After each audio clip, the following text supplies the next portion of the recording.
KBS 뉴스입니다. 이해훈 기획예산처 장관 후보자 청문회가 오늘 자정을 넘겨서 종료됐습니다. 각종 의혹들에 대해 여야 할 것 없이 질타가 이어졌는데요. 다만 야권에선 당장 사퇴하라는 목소리가 컸지만 여권에서는 해명을 듣고 사과를 요구하는 등 온도차가 있었습니다. 박영민 기자입니다. 이해훈 후보자의 진땀 해명에 야권은 납득할 수 없다며 질타했습니다. 가족들이 공모해서 설계에 따라서 치밀하게 같이 역할을 분담을 했다는 사실을 다 말씀을 하고 계십니다. 당장 사퇴하라는 요구가 이어졌습니다. 사과하는 게 좋고요. 계속 그런데 자인인으로 사과하세요. 후보자는 양심이 있습니까? 네. 양심이 있습니까? 네. 양심이 있으면 사퇴하세요. 한껏 몸을 낮춘 태도를 꼬집기도 했습니다. 청문회용 목소리와 이게 갑질하실 때 목소리가 달라요. 두 얼굴의 이해훈입니까? 해명을 이해할 수 없다는 질타는 여권도 다르지 않았습니다. 미혼으로 처리했는데 결과적으로 그것 때문에 당첨됐다면 미안하다, 사죄한다, 의도한 바가 아니다. 이렇게 얘기해도 국민이 납득할까 말까인데 이런 식으로 하시면 특히 12.3 비상계엄에 동조했던 걸 문제 삼았습니다. 민주주의를 부정하고 12.3 비상계엄을 오히려 찬양한 그 발언들을 국민들께 사과할 용이 있으십니까? 다만 사퇴보다는 사과하라는 데 좀 더 무게를 실었습니다. 답변을 좀 듣게 한다니까요. 시간을 제한하더라도 답변을 의혹을 해소를 시키셔야 됩니다. 네, 해소하게 기회를 주십시오. 아니, 기회 지금 드리고 있는 거예요. 여야는 청문 보고서 채택을 두고도 부딪힐 걸로 예상됩니다. 그럴 경우 공은 청문회를 지켜보자던 청와대로 넘어가게 됩니다. KBS 뉴스 박영민입니다. 네, 김경 서울시 의원의 추가 공천원금 의혹을 수사 중인 경찰이 김 시 의원의 자택 등에 대한 압수수색에 착수했습니다. 서울경찰청 공공범죄수사대는 오늘 오전 8시 40분부터 김 시 의원의 자택 2곳과 서울시 의회 등 5곳에 대한 압수수색을 개시했다고 밝혔습니다. 앞서 서울시 선거관리위원회는 지난 19일 김경 시 의원과 전직 서울시 의원 A씨가 국회의원에게 공천 헌금을 건네려 했다는 신고를 받아 경찰에 이첩했습니다. 네, 경찰이 더불어민주당 최민희 의원의 딸 축의금 논란이 불거진 지 석 달 만에 강제 수사에 착수했습니다. 국회 사무소를 압수수색해서 결혼식 관련 자료들을 확보한 것으로 파악됐습니다. 황정호 기자입니다. 국정감사 기간이던 지난해 10월 국회에서 딸 결혼식을 치른 민주당 최민희 의원.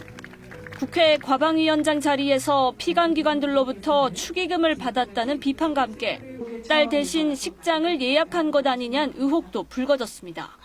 국민 여러분께 사과드립니다. 이런 논란의 씨가 없도록 좀 더 관리하지 못한 점이 매우 후회되고 아쉽습니다. 제 잘못입니다. 시민단체 등의 고발로 수사가 시작됐고 논란 석 달 만에 경찰이 첫 강제 수사에 나섰습니다. 경찰은 국회 사무처 운영 지원과를 1시간가량 압수수색해 결혼식 예약 신청 내역과 계약서 등을 확보한 것으로 파악됐습니다. 이른바 대리 예약 의혹을 살펴보겠다는 것으로 보입니다. 압수수색 영장엔 최 의원의 뇌물수수 혐의가 적시됐습니다. 최 의원은 즉각 입장문을 내고 저는 숨길 것도 없고 피하지도 않을 것이라고 밝혔습니다. 결혼식장 예약 계정은 자신의 이름으로 만들었지만 신청은 딸이 직접 했고 어떠한 특혜나 예외도 없었다고 강조했습니다. 이런 가운데 민주당 윤리심판원도 지난 19일 최 의원의 딸 결혼식 축의금 논란과 관련해 직권조사에 착수했습니다. KBS 뉴스 황정호입니다. 네, 김민석 국무총리가 현지 시간 23일 JD 벤스 미국 부통령과 만나 쿠팡 문제와 관련해 차별적 대우는 없었다는 점을 분명히 했다고 밝혔습니다.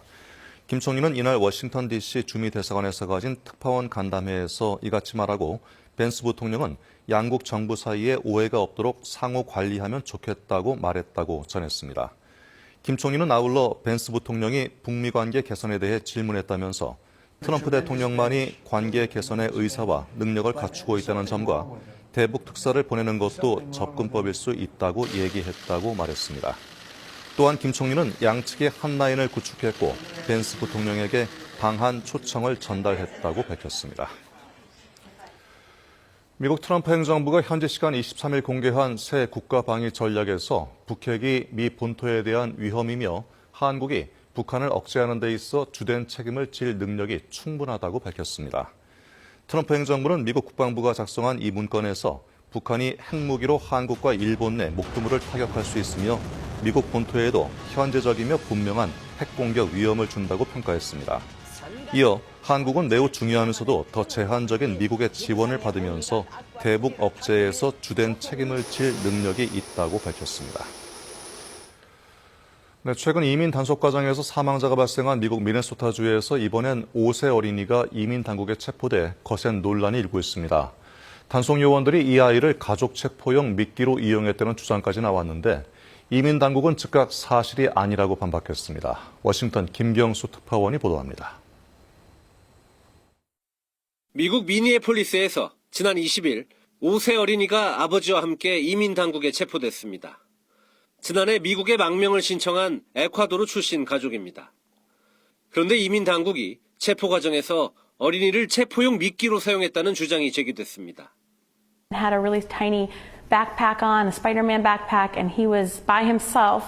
And then these agents were one kneeled down and was pointing at the door for him to knock at the door. 사망자 발생에 이어 또다시 미니애폴리스에서 과잉 단속이 의심된 일이 벌어지자 후폭풍이 워싱턴 정가까지 흔들고 있습니다. 지난 대선 민주당 후보였던 해리스 전 부통령까지 나서 아이가 이민 단속국에 미끼로 이용되거나 구금돼선 안 된다고 비판한 겁니다. 사태가 심각해지자 벤스 부통령은 즉각 아버지가 도망가자 요원들이 아이를 보호한 것이라고 직접 해명에 나섰습니다. 이민 당국도 자신들은 아이를 다루는 전문가라고 반박했습니다. Remains with his family. We know that false media narrative that was pushed out yesterday was, well, it was false. Remains with his family. 단속 과정에서 숨진 미국 시민의 추모 열기도 채 가시지 않은 상태라 미니애폴리스에는 팽팽한 긴장감마저 감돌고 있습니다. 뉴욕타임스와 시에나 대학의 여론조사에서 유권자의 60% 이상은 현재 이민 단속이 과도하다고 응답했습니다. 어린 아이까지 체포되면서 여론이 더 악화할 것이란 전망이 나옵니다. 워싱턴에서 KBS 뉴스 김경수입니다. 이번 주말에도 매서운 추위가 이어지겠습니다. 잠시의 석촌호수 모습 보시면 밤사이 내린 눈이 그대로 얼어붙어서 호수 위로 하얗게 쌓여 있습니다. 현재 강원도와 충북 제천, 경북 북부에는 한파경보가, 서울 등 수도권과 충북, 경북 지역에는 한파주의보가 발효 중입니다. 오늘 서울의 낮 기온이 영하 2도에 머물겠고 찬바람의 체감온도는 더 낮겠습니다. 내일 아침에는 영하 11도까지 떨어지는 등 평년 기온을 5도 정도 밑돌겠습니다. 울산 등 동해안 지역에는 강풍주의보가 내려진 가운데 오늘 전국적으로 바람이 강하게 불겠습니다. 동해안으로는 건조경보가, 그 밖에 동쪽 대부분 지역에 건조주의보가 발효 중입니다. 불씨 관리 철저히 하셔야겠습니다. 낮 기온은 대전이 1도, 광주와 대구 3도, 부산은 5도가 예상됩니다. 바다의 물결은 동해상에서 최고 4m로 높게 일겠습니다. 동해안에는 높은 널이 밀려오는 곳이 있겠습니다. 해안가 안전사고에 주의하셔야겠습니다. 지금까지 날씨 전해드렸습니다. 네, 이상으로 뉴스 마치겠습니다. 고맙습니다.